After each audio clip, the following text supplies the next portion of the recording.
National ownership, Unit 3 summary, interests and estates. Interests.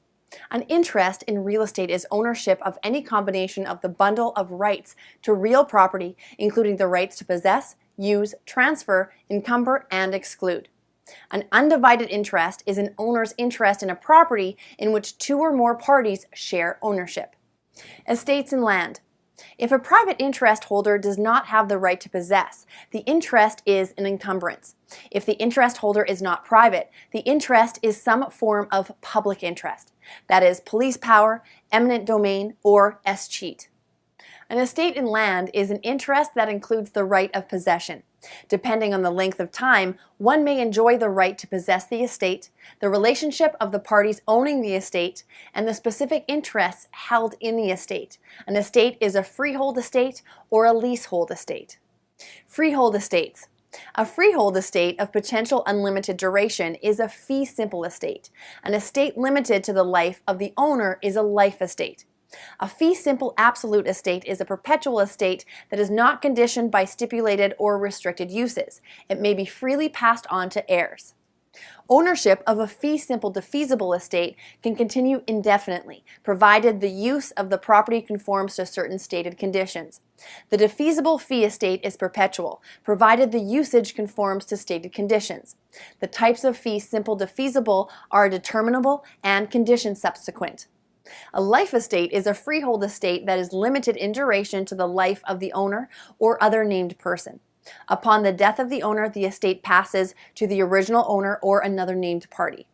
Holders of the future interest own either a reversionary or a remainder interest. The two types of life estate are conventional and legal. There are two types of conventional life estate, ordinary or per ultivi. The major forms of legal life estate are homestead, dower and courtesy, and elective share.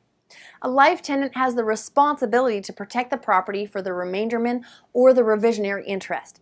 If the life tenant damages or misuses the property, it is known as an act of waste. Leasehold estates. An estate for years has a definite beginning and ending date and does not require notice to terminate at the end of the term.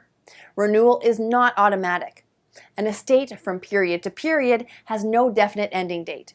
Either party may terminate tenancy by giving proper notice to the other party. In an estate at will, the landlord lets the tenant stay without a lease. Notice can be given by either party without warning. Death of either party immediately terminates tenancy. In an estate at sufferance, the holdover tenant is in unlawful possession of the property. The landlord must evict a tenant through the courts and cannot lock the tenant out, turn off utilities, or forcibly remove the tenant. Tenant's rights and obligations. The tenant acquires a leasehold interest. The landlord acquires a leased fee estate. A tenant has the sole right to occupy and use the premises without interference from outside parties, including the landlord. The landlord may enter the premises for specified purposes such as inspections, but the interference must be reasonable and limited. The landlord can do nothing outside of the lease's express provisions that would impair the tenant's enjoyment of income deriving from use of the premises. Conveyance of leased property. Buyers and creditors must take their respective interests subject to the terms of the lease.